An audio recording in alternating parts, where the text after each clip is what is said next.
Hello everyone, আসসালামু আলাইকুম। কেমন আছো তোমরা? আশা করি ভালো আছো।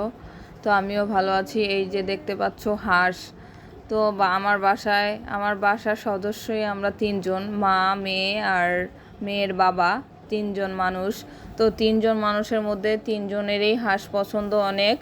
তো ওর বাবাকে মেয়ে বলল, বাবা আমি একটা হাঁস খাবো, আমার জন্য একটা হাঁস নিয়ে আসো। তো ওর বাবা ড্রেসিং মেশিং করে নিয়ে আসছে। তারপরও হাঁসের মধ্যে একটু আধটু পশম থাকে না, ওইগুলো আমি ভালো করে প্রসেসিং করে মানে পুড়ে ঠুরে তারপরে পশম উঠায়া একদম সময় লাগছে 1 ঘন্টা।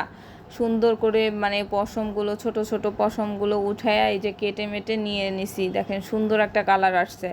তো এদিকে আমি কিন্তু চড়াইয়াও দিছি রান্নাটা। আর রান্নাটা চড়াইছি কিভাবে, মশলাপাতি কি দিতে হয় সেটা তো আপনারা জানেন গাইস, এর জন্য সব কিছু দেখাইলাম না। তো দেখেন আমার রান্নাটা কিন্তু প্রায় হয়ে গেছে। আর এত মজা হয়েছে কি বলবো, মানে আমার হাজব্যান্ড তো আমার প্রশংসা করতেছিল যে এত সুন্দর রান্না করতে পারো। তো ওই দিন আমার হাজব্যান্ড বলতেছে, যেহেতু হাঁসের মাংস রান্না করবা তাহলে আমার জন্য একটু পিঠা বানাও না প্লিজ। তো আমি বললাম, চিন্তা করলাম হাজব্যান্ড যেহেতু পিঠা খেতে চাইছে তো বানিয়ে ফেলি। তো কি আর করা, চাল ভিজিয়ে ফেলছি, ভিজা ব্যালেন্ড করে এই যে। আর পিঠা আসলে মূলত এই যে চিতই পিঠা খাওয়ার জন্য আমি ছোট্ট একটা কড়াই কিনে নিছি।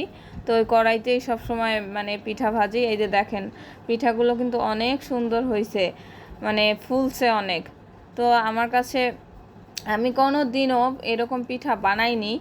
এই মানে চিতই পিঠা সবসময় মায়ের হাতের খাবার খাইছি, তো মা রান্না করছে, খাইছি, খেলছি, ঘুরছি, করছি। বিয়ের পরে বুঝতে পারতেছি যে আসলে সংসার কী জিনিস। তো এই যে দেখেন রান্না বান্না পিঠা বানানো সবই কমপ্লিট। তো এখন হাজব্যান্ড বাচ্চাকে বেড়ে দিচ্ছি। তো এই মানে বাচ্চাকে জিজ্ঞেস করতেছি, কি খাবা, কোনটা খাবা, তোমার কোনটা নিতে ইচ্ছা করতেছে বলো।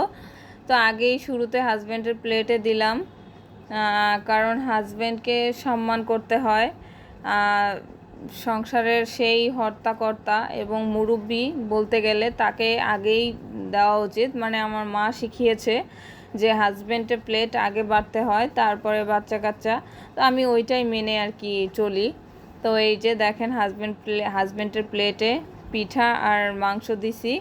আর মাংসর কালারটা কিন্তু অনেক সুন্দর আসছে, মানে খেয়ে আর অনেক প্রশংসা করছে আমার, মানে কি বলবো। তো আমার এই যে রান্না বান্না খাওয়া দাওয়া এখন খাওয়া শুরু হচ্ছে। এই যে হাজব্যান্ড খাচ্ছে, তো খেয়ে আমাকে এখন রিভিউ দিবে যে কেমন হয়েছে। আমি ওকে জিজ্ঞাসা করতেছি কেমন হয়েছে বলো তো। ও বলতেছে যে না, অনেক মজা হয়েছে, ওই যে রিভিউ দিচ্ছে আমাকে। তো আমার মেয়েও বলবে যে হ্যাঁ আম্মু অনেক ভালো হয়েছে। তো গাইস, আমার ভিডিওটা যদি ভালো লাগে অবশ্যই লাইক, শেয়ার, কমেন্টস করবা এবং পাশে থাকবা, ফলো দিয়ে রাখবা আইডিটা, যাতে নতুন নতুন ভিডিও